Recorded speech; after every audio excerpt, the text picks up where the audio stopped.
Hello and welcome to Patch Notes Monthly Wrap Up. I'm your host, Cecil Torres, and joining me today is from twitch.tv slash LadyMacBehth, we got Beth. Okay. And from twitch.tv slash Please Be Excited, we got Ben. What's up? You two, I would say, are very much average consumers. You guys are not like the big influencers that get games for free. No. And you two are definitely very interesting to me because Ben had a job during this quarantine, and Beth, you kind of didn't. And it's really interesting to start off with this first conversation of what quarantine means for the average consumer now in gaming, especially with two new consoles coming out. And I want to talk about stuff like that and how things might have affected. But obviously, we're going to talk about the big news in gaming, such as the Xbox Series X, the PS5 price reveals, and the pre-order plunders, and the future of cloud gaming. So let's just jump into it. We know the PS5 has two consoles, the basic PS5 with the disc slot and the discless. The base PS5 is $499 and the discless is $399. And the pre-order stuff was kind of interesting because it just happened later that day with no warning. And it was Yeah, a disaster. to say And the least. yeah, but Xbox also had a pre-order disaster, and they were pretty cocky going into it, and it didn't work out for them either. It kind of blew up in their face a little bit. Yeah, it did. But I just want to know at this point, from what you've seen from both consoles, like games and all, prices and all, Xbox Series X being at $499 also, and the Xbox Series S at $299, which is basically just like a parody of the Xbox Series X. Are you pre-ordering a console, and which one would it be? I already got my pre-order for the PlayStation 5, actually. I got it through, surprisingly, Best Buy, even with their server issues. I thought about getting the Xbox, and I decided against it because the games that I want to play on it, which is Fable and the new Hellblade, I found out that I can play on my Xbox One. So I wasn't really motivated to get the new console just yet. Yeah, they both seem to be doing like that cross-generational stuff right now, Yeah. where it's like they want to focus on like putting it on the next gen console, but they realize like it may work out for the better to put it on both the current gen and the next gen. Yeah. I But really liked the graphics that they showed for the PS5, which motivated me more so, even though supposedly the Xbox does have a better processor, right? Yeah. But yeah, the what they showed for PlayStation sold me on it. Ben, what console are you looking at getting? Also, I actually pre-ordered. I managed to sneak in and get a PS5, which was a interesting experience because while there was some delay overseas, they went live immediately here in New Zealand. So straight after that price reveal, it was just live. So I just snuck in there somehow. I think every place had pretty much sold out, but I went to the final retailer and thankfully managed to sneak in one. I don't know if it'll be available launch day, but sounds like at least it'll be in the launch sort of window area within the sort of first week, hopefully. So That's another interesting yeah. topic of conversation too. Is that it's weird PlayStation's staggered release, so to speak, Mm. because it releases in certain countries on November 12th and then everywhere November 19th. And one of those specific countries that releases on the 12th is New Zealand, and another one is the United Oh yeah. States. And it's so weird. Like, why did they choose those countries? Like, I couldn't have possibly imagine like why do it do that. Because Even the Shire is awesome, man. Yeah. the Shire is also. Saying they're Yeah. rewarding New Zealand for getting this COVID Yeah. under control better than any other country. Oh, you think it's Gabe? Exactly. You think it's Gabe Newell? You It's a think you think it's it's a Gabe Newell? prize. Yeah. They're like, good job. We're going to surprise you with this. Exactly. And I guess I didn't. I was actually going to pre-order an Xbox originally when they poured out all the information about the S and the Series X, but just decided against it at the moment, just because obviously eventually I'll be getting a PC, and just the fact that you can get all those games on PC Game Pass for the most part excites me. So I think I'll just play them there on a nice new PC. So I did consider it. I think they're a great value for what you're getting in both systems on the PlayStation side and the Xbox side, but ultimately, I think I'll just probably play most of those games on my PC. Yeah, it's interesting. Like Xbox does have the Series X and the Series S coming up in 2 months at this point, or a month and a half, depending on when this goes up. Uh, and it's just they also released Game Pass this like 2 weeks ago. They released the cloud version of Game Pass, and it's almost like they don't want people to buy their console in a way. Yeah, that's the vibe I'm getting because I have a PC, my little like laptop. It's a gaming laptop, so I don't see the need for me to get one if I can just play it straight on here with a controller. And you don't really need to install anything. It's through the cloud, right? Like Yeah. the issue, the big issue with Game Pass would probably be the Apple Store. It's like the issue with the Apple Store is Apple wants to have games sold through the Apple Store independently from Game Pass. They want a slice of that pie. Yeah, and Game Pass doesn't want a part of that. And both of you are Apple users, right? Yes. Yeah. Does it bother you that Game Pass or Stadia currently are not available on the App Store? No, actually, I used to be Android all the way up until this last year when I got my first Apple. Um, I am fine with them not giving a piece of the pie to Apple because they're pretty freaking greedy, and I'm not really. I don't like supporting that. That bothers me. But I like the phone. I mean, the phone works, but it's like a lot of things are also 10 years behind. But that's okay. Ben, how do you feel about Xbox Game Pass and Stadia not really being on Apple devices at the moment? I think if I was actually in that ecosystem, it probably would bother me more. At the moment, I'm not too concerned because obviously I feel like they will work it out at some point, Yeah. or find ways around it. So at the moment, I'm fine. But once, like I talked about, once I am in Game Pass, once I am playing those games, I probably would feel very differently about it. I would be kind of frustrated if my friends on my Android are able to play all their games on there, but I can't play on my iOS. But I kind of see both sides where, while I don't necessarily agree with the price that Apple do charge for them, I guess I do kind of see it as their platform. So I'm like, well, obviously you can charge it. And, obviously I think their main reason for some of it also, other than the fact that they want to rate every game and make sure that they've rated it from their side of things, was the fact that they want to make sure that payment's obviously taken through the Apple Pay side of things. I kind of like that because I do feel safe and secure when I'm in the App Store and I'm making purchases.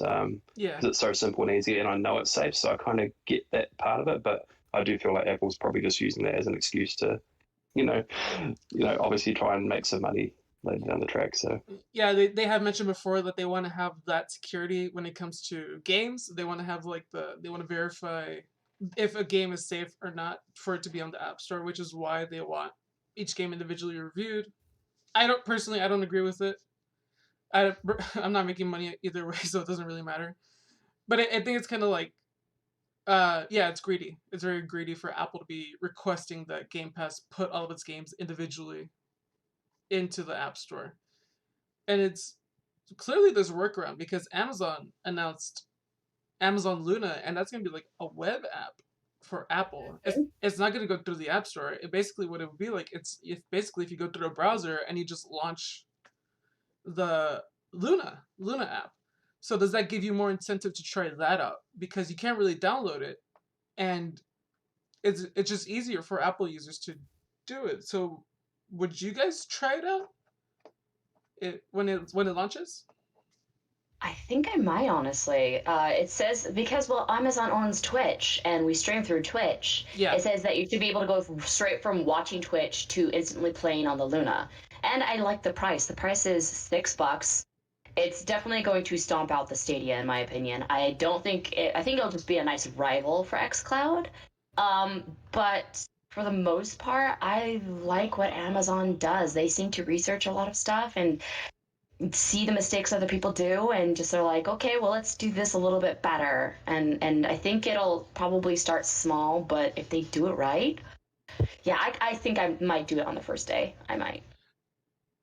Yeah, it feels like Amazon can learn a lot, especially from its competitors, Stadia.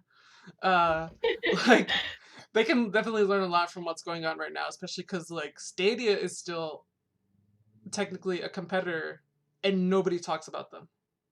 I've never heard somebody say like, I'm gonna boot up PUBG in Stadia, because nobody does that. Ben, would you give Luna a shot because it is accessible through your iOS web service? Yeah, I'm 100% with Beth on this one. I think when it does one day make its way to the Shire, I will give it a go, and it'll probably be 2025.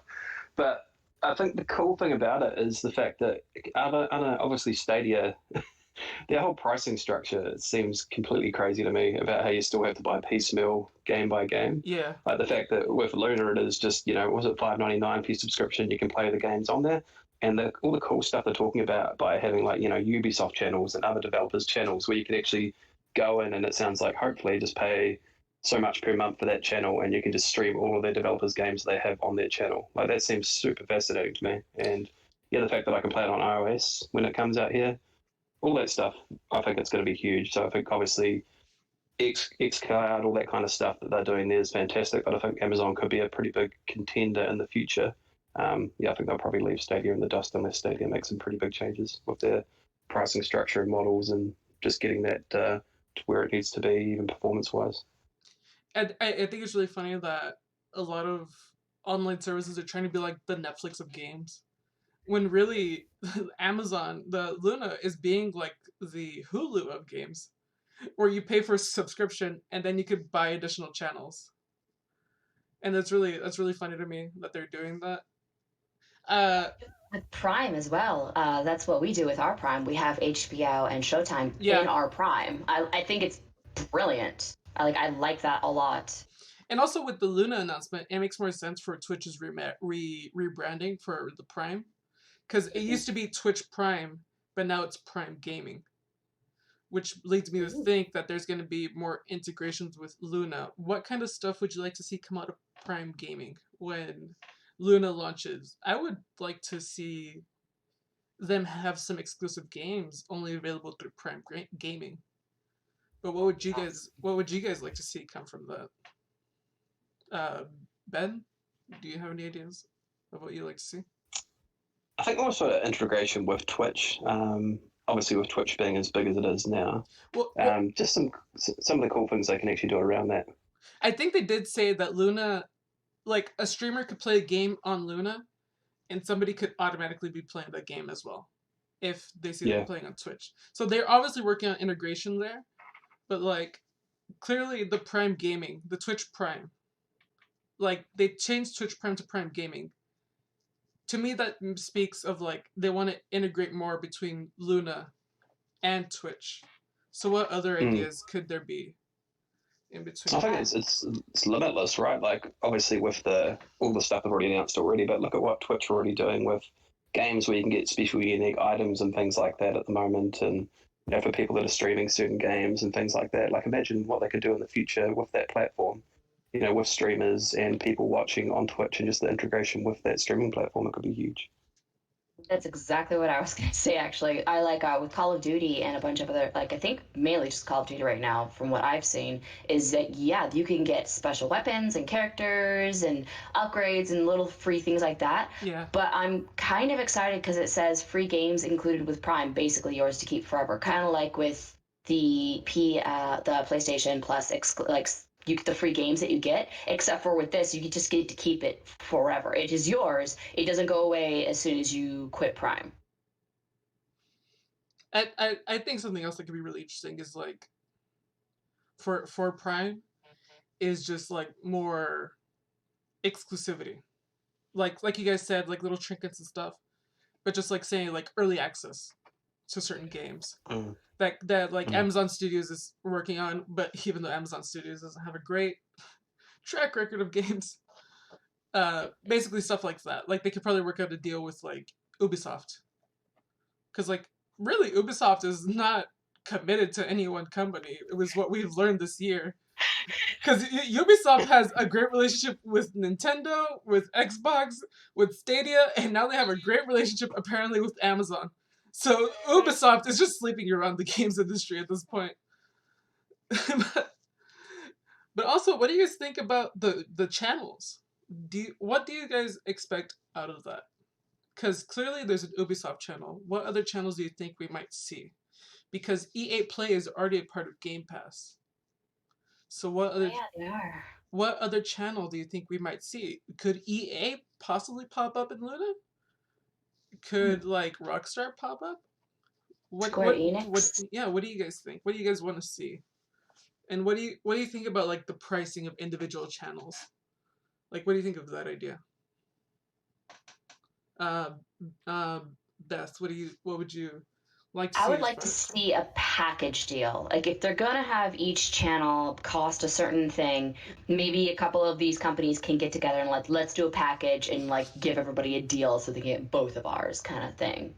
Or maybe a 6 month discount like they do with cable or with like, hey, try Yeah. Showtime for like this price for 6 months and then it'll go up kind of deal. I like more incentives like that. I would be down for because I like taking advantage of those situations and those deals and then canceling. And they're like, wait, we're going to give you another 6 months for this. And it's like, okay, I'll do that for that price versus paying $15 a month on top of the $5 a month on top of this on top of that. I'm like, that adds up so much because I already pay for Netflix, I already pay for Hulu, like all these things. And with COVID, like that adds up. Yeah. There's only so many certain like allocated things that I have for my paychecks. Not to mention you're also buying a PS5, you're buying games for that Yep. too, and it all adds up.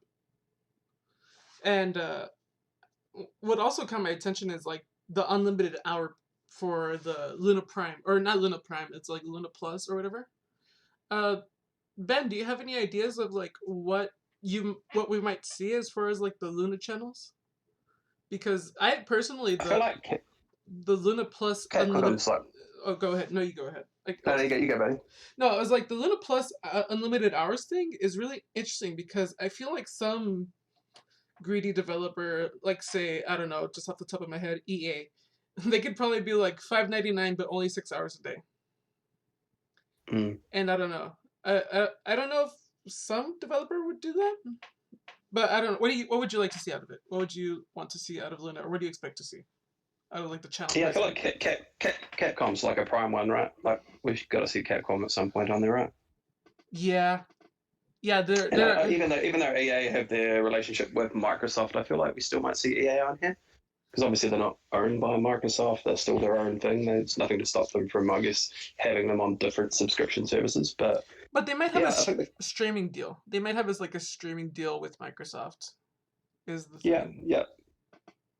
But I feel like they probably, like Microsoft, probably want to be everywhere. So it wouldn't surprise me unless, like, say, there was some exclusivity stuff with Microsoft. Fair. That they actually do appear on these ones. But I kind of like the idea of it because I guess for me it's kind of like at the moment I'm streaming everything on Amazon Prime and I'll get through all that content in a month. Then I'll cancel that subscription and I'll go to Netflix. So for me, it'll probably be like, hey, this month I'm playing exclusively just Ubisoft games. I'm going to play through, all this back catalogue of games, catch up, and then I'm going to switch over to, it might be the Capcom channel, whatever it is. So I kind of like that idea, but I also do really like Beth's idea of obviously getting package deals for them as well. So if you want to do actually have a bit more variety and play some more games from some different developers, at least you've got the option to pay just a little bit extra to get, maybe 2 channels for, a slight discount, that kind of thing. So I just thought of something. So for people that are unaware, on Twitch iPhone, you don't really buy subscriptions to channels, you buy subscription tokens. Yep. So what would be really interesting to see Luna do is if you could buy a certain amount of subscription tokens, and if you buy them like at a bundle, it could be like at a discounted price. So like say you could buy 20 tokens for like, I don't know, like 30% off. And then each month you can use a token for a subscription channel. That would be a really interesting play for them to do. Would you take a part of that, Beth? Because you said you like something like that. I like the tokens. Weirdly enough, it kind of tricks my brain into thinking I'm not spending money when I use a token, even though I got the token. And you actually spend more money because it's through the Apple Store? Yeah. Well, they gave me 2 tokens for free, which was nice, and I used it for kind of funny. But I don't know. I feel it's very loot boxy. I don't know. It just buying all of that and getting the discount just feels so EA loot boxy. And while I'm down for it, it's I don't know. Well, to be fair, with this, you would know what you're getting. You're getting a subscription to one of these Very channels true. for a month. What the EA Very loot boxes is like it could be Very it could be a great skin that makes you very powerful, or it could be garbage. But what I'm talking about is like say currency in game, like Call of Duty or Fortnite. Like you pay like $20 and you get a certain amount of tokens, and those tokens you can use to buy monthly subscriptions for Luna. down for that, because I mean, I'm sure they would give us really good deals and get discounts for the more you buy kind of deal, and I'd be down for that for sure, because it would make sense in the long run with all the channels that I like to follow, and I would love to be able to support them. Yeah, it's just like a little nugget of an idea I just had right now. It'd be really fun to play around with that. The interesting thing too is with Ubisoft. Remember they mentioned that they were coming out with a streaming platform. Is this what they meant? Obviously, by having this channel on Amazon, or have they still got their own streaming platform happening? They do have their own like online service called Uplay, but I don't know if they use it for like streaming games. I know you can download games onto your computer through Uplay. Because they did talk about having a streaming platform in the future, but I just wonder if this is what they were talking about. I feel like for Ubisoft, their best play right now is just to be third party, and just to be in every streaming service they possibly can. I don't know. I think for them, that's definitely the smart play. Especially with their hit and miss in games. The smart Ubi play. Mm-hmm. Like, come on, you saw Immortal Phoenix Rising. That does not look like a great...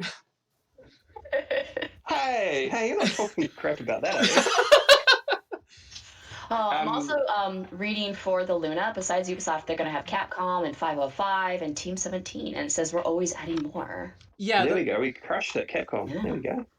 What's interesting about the channel thing is it's interesting to me that they have it separate from Luna Plus, because like you said, they're adding more, but that also means that they could get rid of some channels. So I don't know. Oh, interesting. That's just an idea that I just had right now. Like they could basically have Ubisoft at launch, but like say maybe 5 months later the contract runs out, Ubisoft is not there anymore. That's just not like that. So there's no real like. Go ahead. According to what Beth said, that you still keep those games though, right? If it's like PlayStation Plus, or is the channels different? I don't know. The channels might be different, right? Probably. Definitely something they need to elaborate on, I would imagine. Because it is. And I also ask that if anyone is going to try the service out, please try Brothers. I believe that's one of the free games. Oh my god, that's an incredible game, and people need to play that. Oh, Brothers! I thought you said something else. Oh, yeah. Brothers, a Two-Tail. Yeah. Yeah, I heard that game is really good. This whole Luna Plus, you can stream on 2 devices at a time, and then the Ubisoft, you can only stream on 1 device at a time. Interesting. So if you share an account with somebody, you can both play at the same time, but only one of you can be on the Ubisoft channel. Yes. So that's something like the channels can have their own limitations, and they could probably cost the same amount. I don't know. I definitely wouldn't imagine a channel going over the Luna Plus amount, which is $5.99. I feel like that's definitely like the max a channel can cost, right? Hopefully. Because like, why would somebody charge $10.99 if the base price is $6.99? Yeah. I wouldn't put anything past some of these game developers. You know what? You're right. I like the controller though for the Luna. It looks like a mixture between the Xbox and the new PlayStation. Oh yeah, the controller is dope. It's basically the color's awesome too. It's purple. It's a black controller with purple highlights. It's really nice. It looks way better than the Stadia controller. That Stadia controller. I can't wait for the Konami channel where they're going to charge like $100 a month, and you're only going to be able to play for like 5 hours. No, the Konami channel is just a Pachinko machine. The Konami channel is just like it's the slots. That's all it is. Josh actually got the Google Stadia launch, like the Founder Edition. He got it day of and everything. We were all excited for it. We played it, I think, twice for less than 5 minutes each, and it was just him testing out Destiny to see how good it would be. And there was a little bit of a lag, and he's just like, and never played with it again. Wow. It's so sad. It had such potential. It really did, but there's nothing at launch. No. That's that they missed so big on that of having nothing at launch, and they were trying to sell games that everybody already owned on everything else. It was just like, why would we rebuy these? No, Yeah. no, You Yeah. have to pay the full retail, and they're not even day and date, right? yeah, full retail, and it's games that were like not even close to being new. And if they can't make that a success during a Tomb Raider global pandemic, I definitely do think, yeah, they really dropped the ball with like everybody staying at home. They should have just like yeah, done a better 100%. job during the pandemic. But I do Yeah. think from here on out they're gonna try to get more games day and date. I think Immortal Phoenix Rising is gonna be day and date on Stadia. But they But you were just crapping on that. no, I have my own opinions, but I'm not gonna deny that that game's probably gonna be a pretty big game. Was it renamed? Yes, it was God of Monsters or Gods and Monsters or Yeah. something like that. Then they renamed it because they're like, oh, this game does not deserve an awesome title. No. This episode brought to you by Immortal Phoenix Rising. Immortal Phoenix Rising is just such a mouthful. I'm not gonna remember it. No. I do appreciate the comedy in that game. I do appreciate like how funny the narrators are in that game. It just adds another element of like enjoyment. And if I played it, I would probably really enjoy that. But what was I gonna say? Oh yeah, Stadia really did drop the ball. And before the whole cloud streaming thing, before like it even happened, I always said like the three companies that could really pull off cloud gaming are Microsoft, Google, and Amazon. Google dropped the ball. Microsoft seems to be doing fine. How do you think Luna's gonna go? Like, do you guys think Amazon is gonna drop the ball? Or do you think it's gonna go well for them? I think they're a smart company, and I'm really hoping that they learn from Google's mistakes. Because Google had everything, it was perfect. They had it, and it just. And I'm really hoping Amazon paid attention to that and paid attention to Microsoft, because they are a smart company. They see where the needs are and where they could, like, where people could benefit from certain things, and they usually they do it. They do it well. Hence why they're a massive, massive company. Yeah. I'm really hoping they don't drop it, but there's always a chance. Ben, do you think get greedy? Oh, sorry. Sorry, they could get greedy, because I mean, it is Amazon too. It is Amazon. That's the other thing. I don't want to give Amazon more money than they deserve. Yes. but Ben, do you think Luna is going to be a success or not? Yeah, I think that it's got the makings of a success. I think, like we talked about, I think the biggest part is just the fact that it's priced well. It's, I don't have to pay full retail for a game that might give me some lag where I'm not necessarily invested in that ecosystem. I can just pay $5.99, try it out a few games and see what it's actually like and get a feel for it. And I think the stuff that they are doing with these different channels is super cool. Like the fact that developers can go straight there and have their own channel, and that we can, like, there might be a period where I am just feeling like open world games and I do want to just subscribe to the Ubisoft one for a month and play some Assassin's Creed, or just head over to Capcom for a month and check out their games. I think it's super cool what they're doing, and I think obviously the big test will be come launch day. How stable is it? How's it actually performing? How much lag is there? But I think as long as it's relatively okay and there's not too much lag there, I think it's primed to be a true contender for stuff like, I don't know if it'll ever get near Game Pass level, but it's obviously got huge potential. I'll try it out over here if it has a pretty stable launch. Jumping off of that, I also like that they're giving the developers, it feels like they've given them more control and power by having their own channels. Like they have more of a say. I like that. And I feel like it's very welcoming to have their own channels. Yeah. Oh, it's Josh's. Sorry. Continue. But that's my thought. I like that. Yeah, it gives developers a lot more control compared to just giving like Microsoft a contract or Google a contract. Like, you can use my game. I have no control over this. Definitely giving the developers their own channels gives them more control. What I like is that Amazon, it sucks to say that I like Amazon, but I like that Amazon clearly has a good relationship with the gaming community. Google has a really separated relationship with the gaming community because of YouTube, but Amazon is very involved with Twitch. And so I feel like if there's any issues with it, they have a bunch of resources to reach out to that could give them like feedback. Mhm. So I don't know. There's a lot of hope there for Luna at the end of the day. But I wonder if they're gonna do the same 5-star rating they do with like their products for certain games, and people can like voice their opinion of why the game is good or bad. oh, I'd imagine. I would Because you imagine. can with like the hard copies on Amazon when you buy them. I mean, you can do that with Prime Video, right? You can do that with like Yeah. Prime Video. So I don't see why they wouldn't do that for Luna, unless they really want to make it its own separate thing. Which is I'm just another. really looking forward to being halfway through Brothers, and there's this really, impactful moment, and then all of a sudden I get a pop up for an ad for Boys season 2. Which is Oh yeah. another thing we didn't really talk about. It's not a part of Prime. Hmm. I would imagine like if Amazon had a streaming service, it would be some way integrated with Prime as far as like the price. I don't know how to feel about paying for a separate Amazon membership. Like I, it just doesn't feel like it definitely feels like money grabby. You know what I mean? yeah. I don't know. Maybe there'll be like a discounted subscription.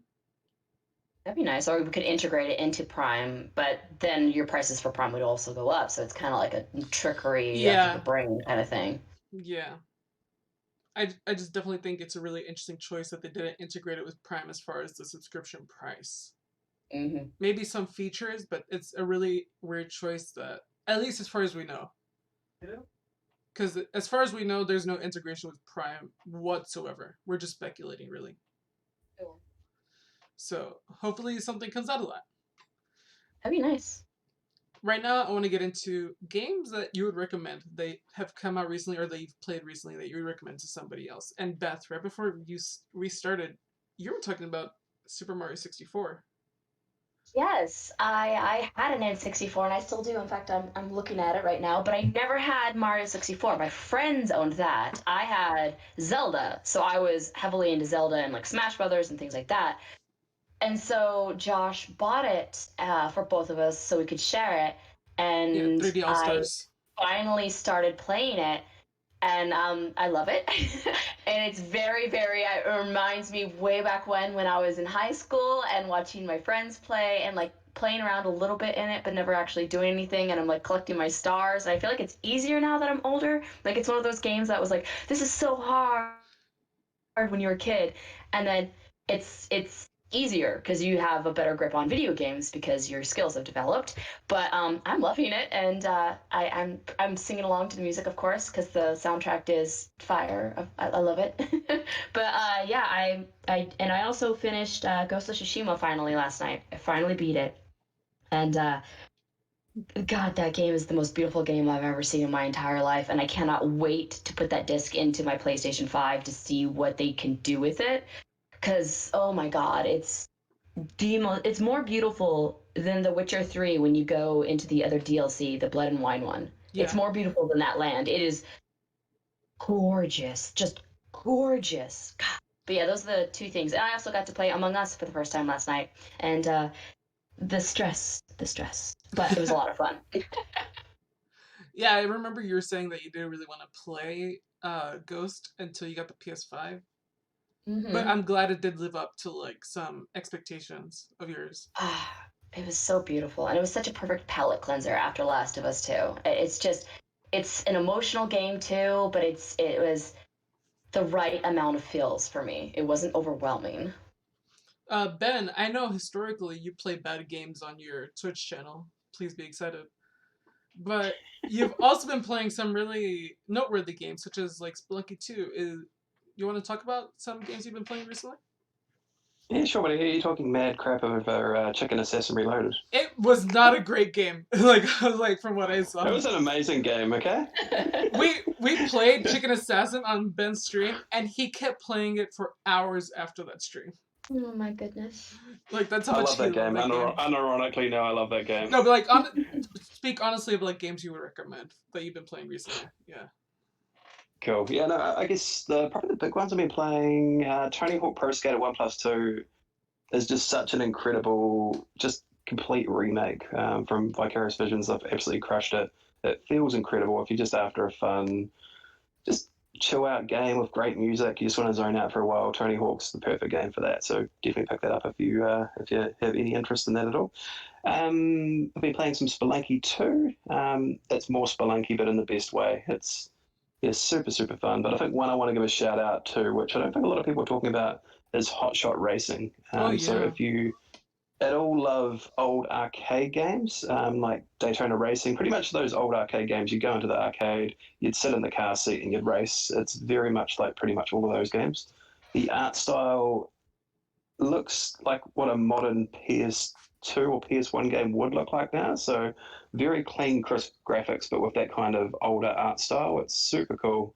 Really fun arcade racer. So check that out if you can. I think it's only I don't know how much US it would be, but it's pretty reasonable price and it's a pretty new game to the console. But definitely worth checking out. I think it's got online multiplayer. It's got some campaign stuff with some fun characters as well. So I just beat the campaign on easy. It was good time. And then other than that, it's just getting ready for Fall Guys season 2. Oh yeah, Fall Guys season 2 is going to be exciting. That's this month in October. What I've been playing recently is same as Beth. I've been playing Super Mario 64. I have played it before, but I've never finished it. So what that means is my local university, in between classes, they had an N64 in like the game room. So what I would do is I would rent it and I would just play Super Mario 64 in between classes as like a de-stressor. And it helped a lot until some kid came up to me telling me how to do some stars. And I was like, dude, let me play the game. But it's definitely how you remember it. It's definitely how you remember Super Mario 64 being just a little cleaner. It's just like a tiny bit of touches. It's not widescreen. It's not full HD. It's not a couple things, but it looks lovely. It's very fun, and it's just a great port of a game. The Super Mario 3D All Stars collection. I've only played 64. I will get into Sunshine and Galaxy soon. Another game I've been playing is Among Us, and what's funny is last time I was playing Among Us, and Ben messaged me, "Do people have fun playing this game?" And and I would say like definitely like it can be a lot of fun. You just need the right group of people to play with. It's definitely a game that I would recommend if you do have the right group of at least 6 people to play with. But yeah, I would say definitely check out Super Mario 3D All Stars if you can. And that's basically it. Anything else you guys want to bring up before we wrap up? Anything you guys want to talk about? Really hope Sony sues Walmart. Wait, what happened with Sony and Walmart? Oh, because of the pre-order stuff? I really hope, because they have full legal right, because Walmart basically did a big boo-boo and they posted it on Twitter and were like, screw you, basically. Yeah, I forgot to bring that up. Yeah, basically the Sony pre-order stuff was a disaster because Walmart said, why would we make you wait for pre-orders when you could just do it right now? Yep. And that ruined Sony's game plan. Yeah, they had it all organized. Granted, so did Microsoft, had it all organized and it still went to poop. But there were supposed to be emails and a nice queue and a nice orderly, like, hey, this is when it's happening. And Walmart was just like, money. Yeah. Superb. Ben, I hate Walmart anyway. What do you think of the what do you think of the PS5 disaster pre-order?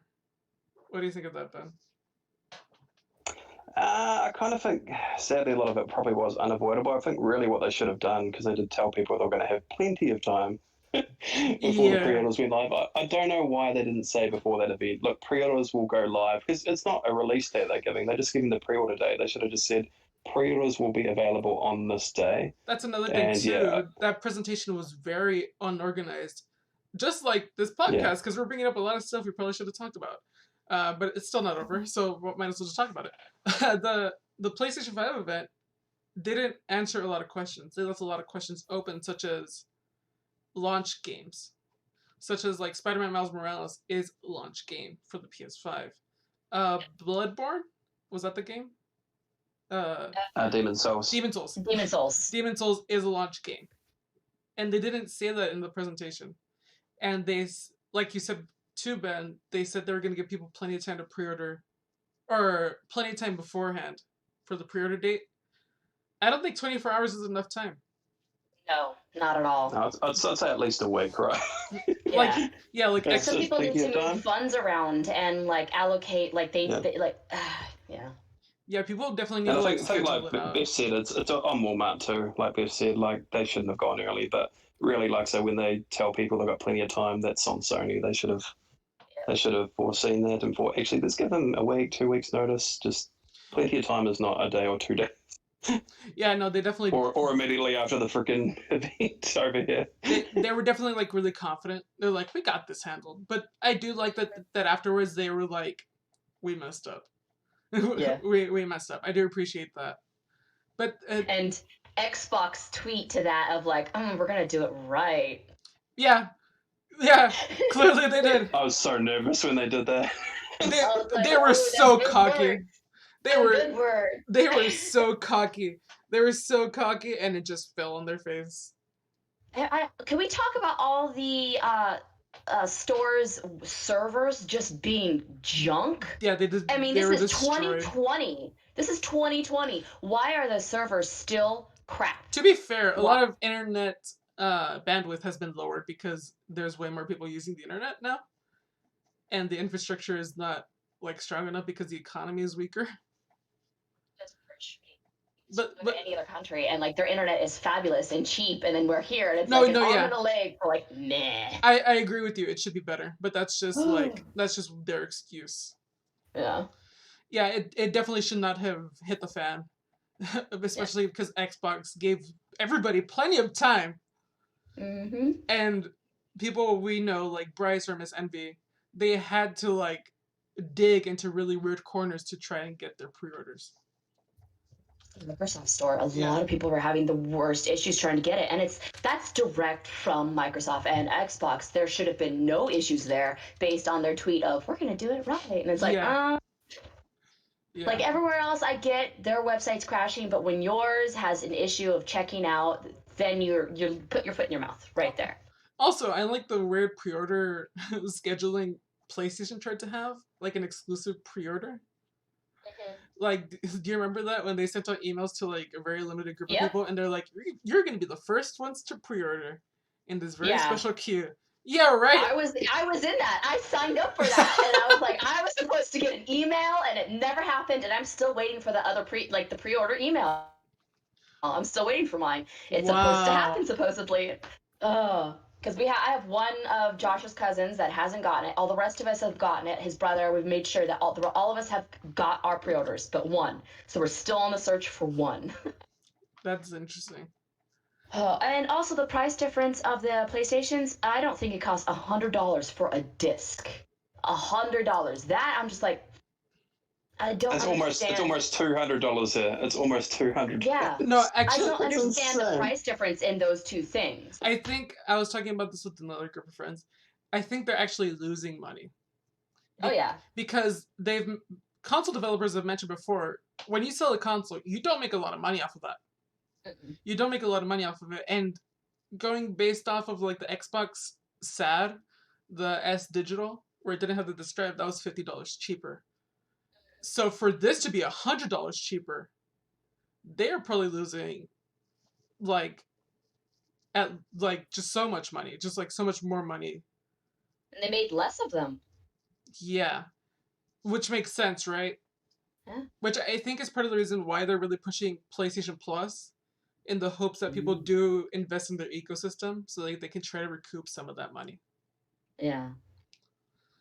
Strange enough, before all this came out, most of the people I talked to wanted digital, but almost everybody ended up being, well, we decided on disc. And it's like, it was a complete flip for everyone. And the only reason I chose disc is because I own a lot of discs, and I'm a 2 PlayStation household, and being able to buy one game and then taking our turns with it is just more financially smart for us.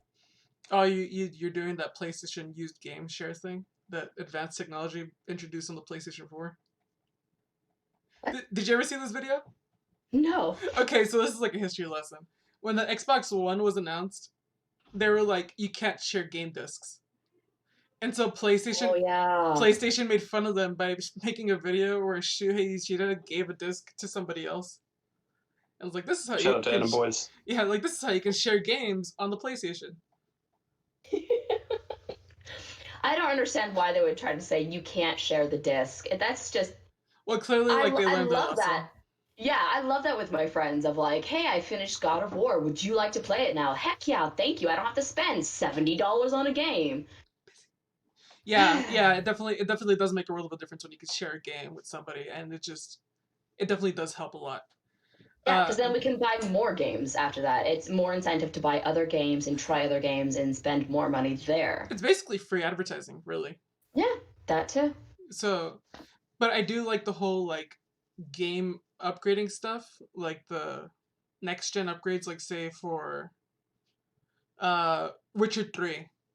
Did you hear about this? CD Projekt Red Yes. is making like a next gen version of Witcher 3. And it's free for those who own it. I'm very excited. And then there's games like Control that you need to Mhm. buy a weird version of it. What Same with Spider-Man. Yeah, what do you think of that? What do you think of that? Of like developers asking for more money for basically the same game? I understand that the games are newer and they're still trying to, make their money from it. But it's also putting a really sour taste in a few, and like the friends that I've talked to, it's put a sour taste in their mouths because they've platinumed a Spider-Man and they want to see it on the PlayStation 5 because they're a huge fan of it and they loved it and it was such a gorgeous game. Hmm. But now they're like, well, I'm not spending $70 for the game I already platinumed and I already own. Like, I'll just look it up on YouTube, I guess. Well, you I, say I you say the games are newer, but one of the newer games that is gonna get a next gen upgrade is Cyberpunk, and that game yes, isn't even out yet. which And I'm pre-ordering. I'm very excited about it. Ben, what do you think about the whole next gen upgrades stuff like that situation that's going on with say like Control or Spider Man? Yeah, I'm in the boat where obviously some of these developers have put a lot more work into these next gen ones. Yeah.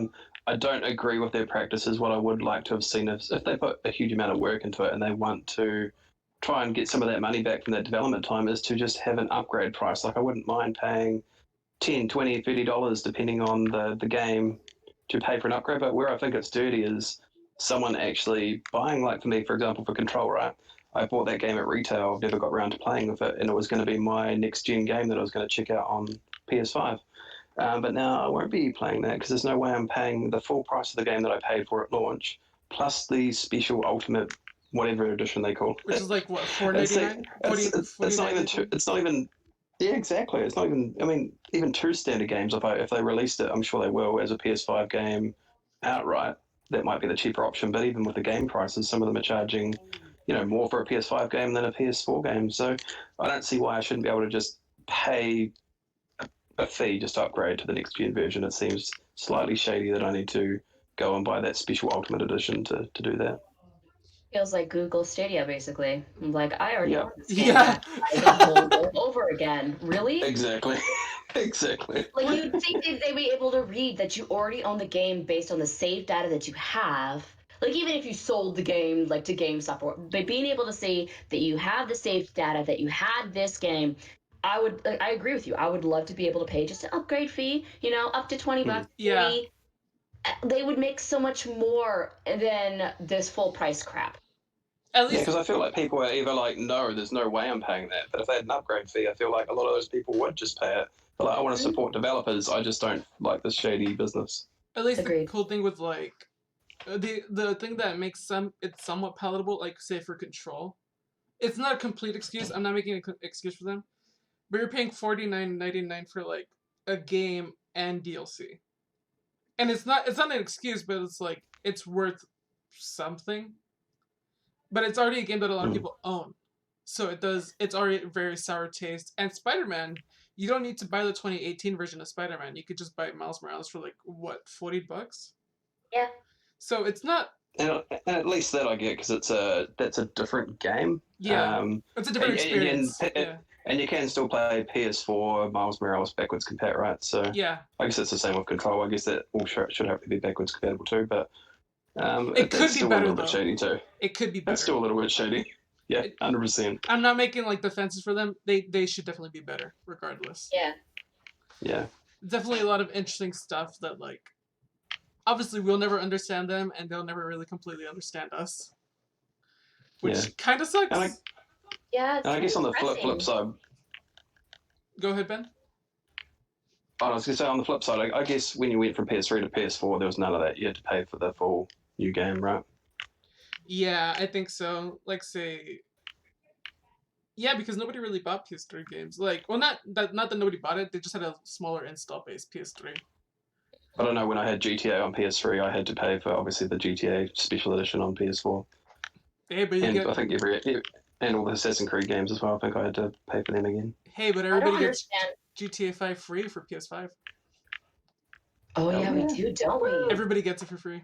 Yeah, I'm very excited about that because I never got it from the Epic Store for free, and I was never a GTA person. I never bought them. I just didn't. I feel like part of it's probably CD Projekt Red when they were the first developer coming out saying they're not going to charge for it.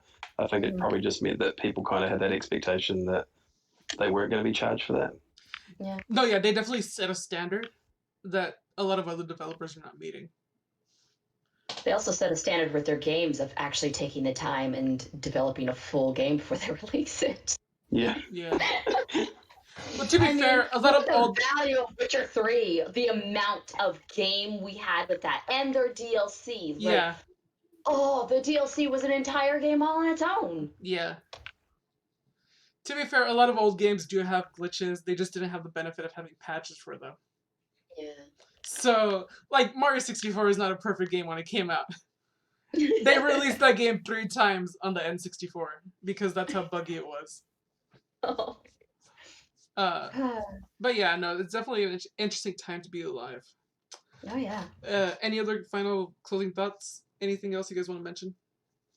I'm very excited. I don't think everybody freaking out over the 1% of games possibly not working on PlayStation 5 is something to be freaking out about because they literally said we just haven't tested them. Yeah. So then everybody needs to calm their pants. That's 1% of games too. How many games are on PS4? Like, there's a really good chance that your favorite game is going to make it to PS5. And if it's not, well, you still have your PS4. So,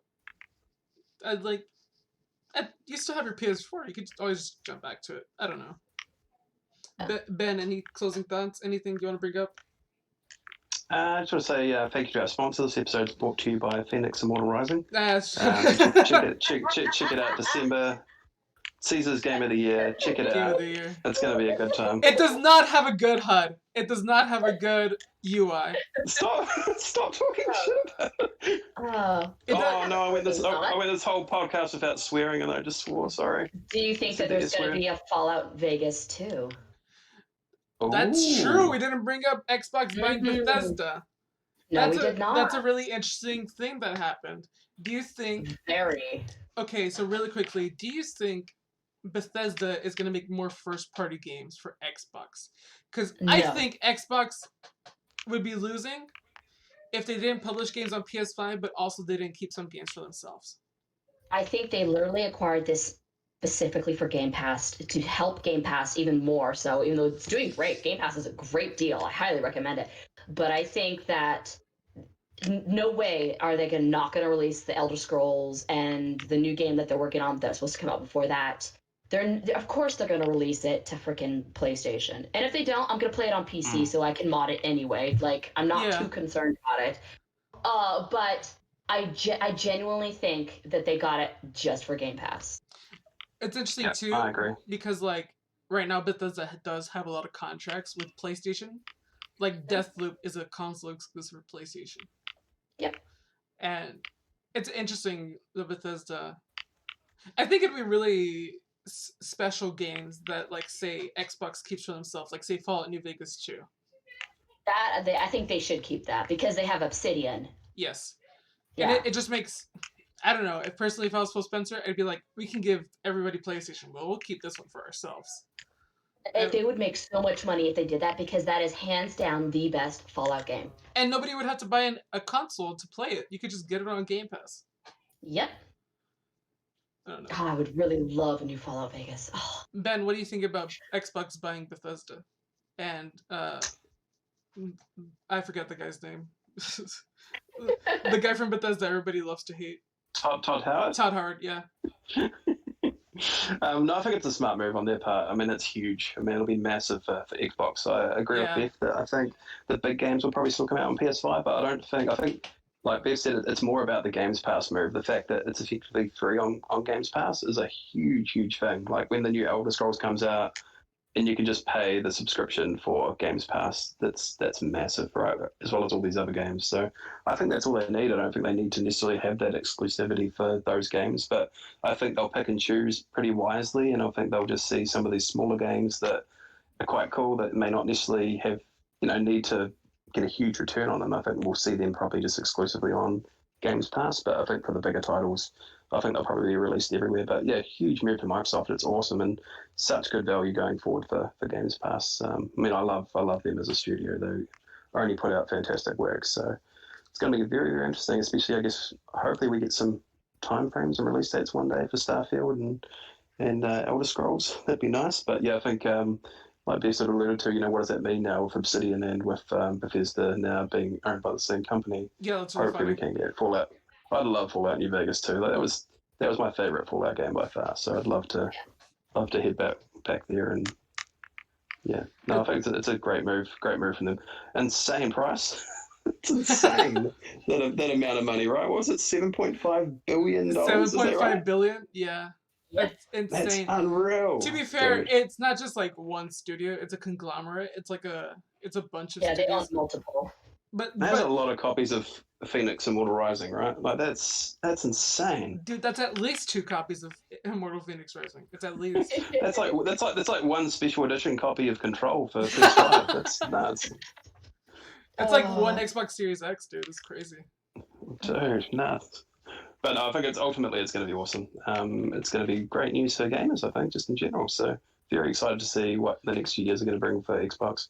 Yeah, it definitely adds a lot of quality to the Xbox Game Pass library. Because a lot of people have been making the argument that Game Pass is more quantity over quality.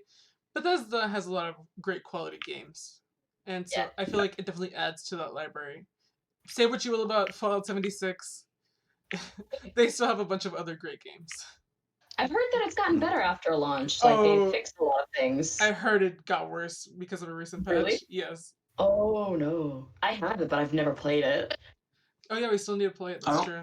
I also think this could possibly be the only thing that'll get us Dishonored 3, right? Like I feel like that game never sold that well, but critically, people loved it and it has its fan base, but it never was huge. But I feel like Microsoft, like I say, they might want to invest in some of these smaller games that are actually, that could be exclusive for them, but may not be huge like a Fallout or, something like that. But also, once they start getting these games on Games Pass for free, once they put Dishonored 1 and 2 on there, hopefully it'll get a bigger fan base and we might start to see some sequels for some of these other Bethesda games that haven't had as much love as they probably deserve in the past. If they're going to invest in that, all I'm going to say is Xbox better invest in Banjo 3. Oh, dude. They have Banjo-Kazooie has an audience. We're just waiting for a new game. Does it? Yeah, Prey was Bethesda, weren't they? Yeah, it was. I loved Prey. I loved it. That was awesome, eh? I wish it got more love. Well, it could happen now, They could put it on Game Pass. Find a new audience. Could happen. I would not mind a Prey 2. Everyone get out there, play it on Game Pass, Yeah. We don't know if it's on Game Pass yet. Don't put that on. It'll be on Game Pass. Oh yeah, for sure. It'll probably be on Game Pass. One day. Just don't play it one day on. This is not breaking news. This is not an exclusive scoop. Oh, and PlayStation coming up with their own weird version of Game Pass with their PS their Plus. Greatest, the greatest hits. Yeah, that's definitely. I think they've said like they don't want to compete with Game Pass, but they kind of do. Like they kind of do. Oh yeah. Like they put God of War in that thing. I'm very excited for the God of War 2 announcement. I've been waiting for that because in the first one you had all of those lands that you couldn't go visit, like half of the map. And you could see them on the circle thing, on the map, whatever, we could change the lands. And the Bifrost, eh? Yeah, I was talking to someone about that the other day. That's so cool. I'm very excited. Definitely, I love that game. Yeah, it definitely adds a new element. It's very... What do you think you're going to see in God of War 2? Aside from the Bifrost stuff. I think Kratos is going to die. You think Kratos is gonna die? You think they're finally gonna off him? Maybe, I don't know. Because supposedly at the end of God of War, they showed some stuff. So I don't know. And then Loki takes over, and then Maybe. and then it leads into the Disney Plus Loki show. Oh God, no. I'm a genius. I'm so smart. My brain is massive right now. Oh my goodness.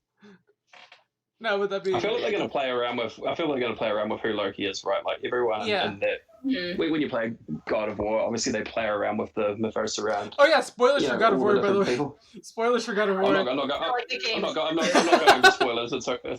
Well, we said Loki. I You know what? I We guess don't you need to did, say yeah. who Loki is. We didn't Yeah. say that. So. Exactly. Well, now I think you spoiled it. Fine, Kratos is Loki. Whatever. Whoa! Don't Crazy. tell people. Crazy. All I know is I knew about the special, like the arrows and stuff like that. I knew about that because I knew Norse mythology, and I was just like, oh, so this and this. And Josh was looking at me like, what the hell? How do you know that? I'm like, because I read. Like, I really like Norse mythology, and they kind of alluded to it like it's ridiculous. Beth is very smart, but I think you've mentioned before that people hate watching movies with you because you tend to spoil it. Yep. Oh yeah, I'm terrible. I watched that movie Oblivion with Tom Cruise, and I guessed it in like the first 5 minutes. Do you know which movie I'm talking about? No, but I can just imagine it's a Tom Cruise movie. They Yeah. all blend together. I think I fell asleep through half of that. Is it the one with Morgan Freeman? Yep, it's the one with Morgan Freeman. Which Yeah, I think I fell asleep halfway through. Do you want to spoil the ending for me? 'Cause it was so- Do you want me to? Screw Can it. we Nobody spoil it, was. Caesar? Yeah, nobody.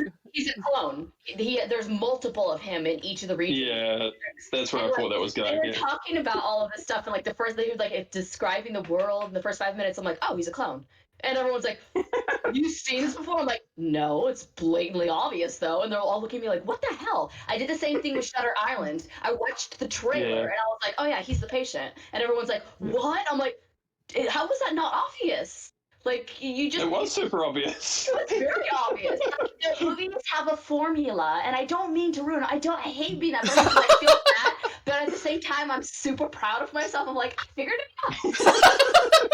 Like, I get a gold star, and everyone turns and looks at me with just like this hatred, and I'm like, I am so sorry. Yeah. I But really, it's kind of like, I really hope you have a Bruce harder Bruce Willis was the time. ghost all along. well, if you ever watched the movie Last Action Hero with Arnold Schwarzenegger, which was a great movie, by the way, the kid called out who the bad guy was. He was like, because he was the bad guy in Amadeus. He's like, how do you not know he's the bad guy? And like, that's how I feel. I feel like that kid. I'm looking at him like he's crazy. He's like, he's obviously the bad guy. He's the bad guy in Amadeus. Amadeus. God, that movie's also awesome. Amadeus. If you've never seen Amadeus, go watch that movie. It's fabulous. It won. I thought you were talking about Last Action Hero. Oh no, that one too. That's a great movie. That's a great movie. I love how before this I said I don't want to try to sidetrack.